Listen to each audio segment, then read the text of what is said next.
Halo teman-teman semua, pernah nggak sih kepikiran apa yang sebetulnya ngebentuk diri kita? Hari ini kita bakal kupas tuntas soal itu. Kita akan lihat 3 pilar utama, prinsip yang kita pegang, tempat kita berasal, dan gimana keduanya itu nyambung buat ngasih kita sebuah tujuan. Udah siap? Yuk kita mulai.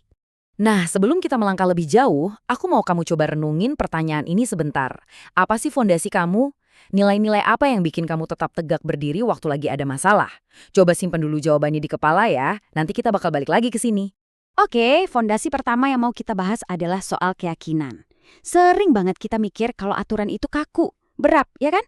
Tapi sebenarnya ada satu konsep yang nunjukin kalau keyakinan sejati itu justru dibangun di atas kemudahan dan rasa welas asih. Nah, konsep itu namanya rukhsah. Gampangnya gini, ini tuh semacam keringanan atau dispensasi dalam beribadah. Poin utamanya adalah, agama itu nggak mau nyusahin, justru mau memudahkan. Tapi, ini bukan jalan pintas buat jadi males ya, tapi ini adalah sebuah jalur yang penuh pengertian buat kondisi kita sebagai manusia. Dan prinsip ini tuh bukan interpretasi baru loh, ini langsung dari sumbernya. Ayat ini jelas banget bilang kalau kemudahan itu yang dikehendaki. Jadi fondasi pertama kita adalah pemahaman bahwa ada tuh yang namanya fleksibilitas dan kasih sayang di dalam aturan. Eits, tapi tunggu dulu. Rukhsah ini nggak bisa dipakai sembarangan. Keringanan ini berlaku buat kondisi-kondisi yang sangat manusiawi. Contohnya pas kita lagi sakit, lagi di perjalanan jauh, atau dalam keadaan darurat yang nggak terduga. Ini tuh bentuk belas kasih untuk situasi nyata yang kita semua pasti pernah atau mungkin akan hadapi. Biar lebih kebayang, kita pakai contoh yang deket banget sama kehidupan siswa ya. Misalnya, kalau lagi sakit sampai nggak kuat berdiri, sholat boleh sambil duduk kok. Atau pas lagi study tour keluar kota yang jauh, sholatnya bisa digabung, tuh kan? Konsep yang tadinya kedengaran rumit ternyata praktis dan relevan banget buat kita sehari-hari.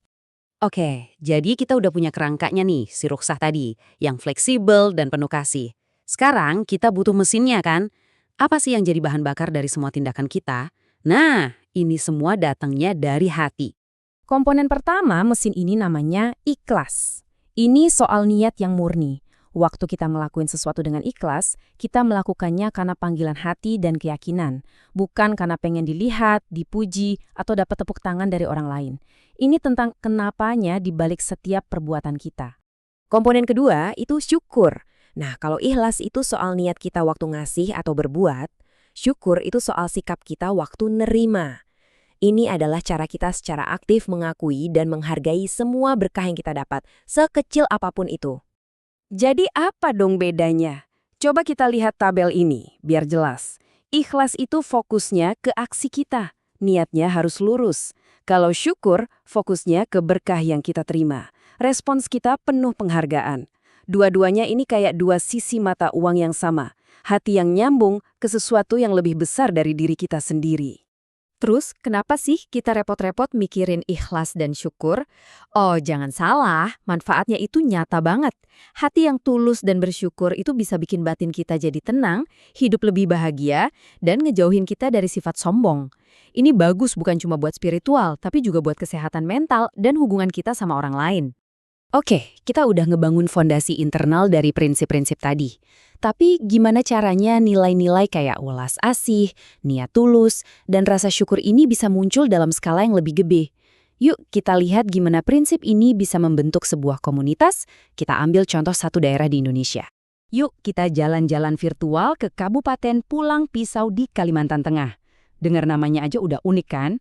Nah, Pulang Pisau ini dipercaya mencerminkan budaya dan kehidupan masyarakat Dayak setempat. Sebuah nama yang penuh dengan identitas dan sejarah. Sejarah daerah ini juga punya fondasi yang jelas. Jadi, ceritanya gini. Dulu, sebelum 2002, Pulang Pisau itu masih jadi bagian dari wilayah yang lebih besar. Tapi, tanggal 2 Juli 2002 jadi hari bersejarah. Mereka resmi jadi kabupaten mandiri dengan tujuan mulia, mempercepat pembangunan buat warganya. Nah, angka ini, 2002, ingat-ingat ya, ini bukan cuma tahun biasa di kalender. Ini adalah tahun kelahiran sebuah identitas baru bagi masyarakat Pulang Pisau, titik awal dalam sejarah mereka untuk mulai membangun masa depan mereka sendiri. Keren ya? Terus, kehidupan di sana gimana sih? Wah, khas banget. Mayoritas penduduknya itu suku Dayak, Dan yang paling menonjol itu budaya gotong royongnya yang kental banget. Mereka hidup harmonis dengan awam, bertani dan cari ikan di sepanjang Sungai Kahayan. Budaya kerjasama inilah yang jadi fondasi sosial mereka. Oke, ini dia bagian puncaknya. Sekarang, kita coba sambungin semua benang merahnya. Apa coba hubungannya antara prinsip kemudahan dalam beribadah, hati yang tulus, sama sejarah sebuah kabupaten di Kalimantan? Kelihatannya jauh ya, tapi ternyata deket banget. Disinilah letak keindahannya. Fondasi yang kita bangun di dalam diri ternyata adalah fondasi yang sama untuk membangun komunitas yang kuat. Prinsip Ruksoh yang ngajarin welas asih di masyarakat itu jadi kepedulian sosial. Ikhlas dalam berbuat itu ngebangun kepercayaan antar warga. Syukur atas kekayaan alam itu yang mendorong mereka buat gotong royong. Semuanya nyambung dari hati kita masing-masing sampai ke denyut nadi sebuah komunitas.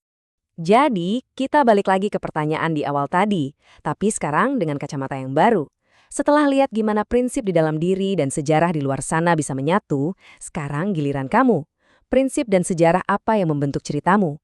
Apa fondasi yang bikin kamu jadi kamu yang sekarang? Dan gimana fondasi itu ikut membentuk dunia di sekitarmu? Coba direnungkan ya. Terima kasih sudah menyimak.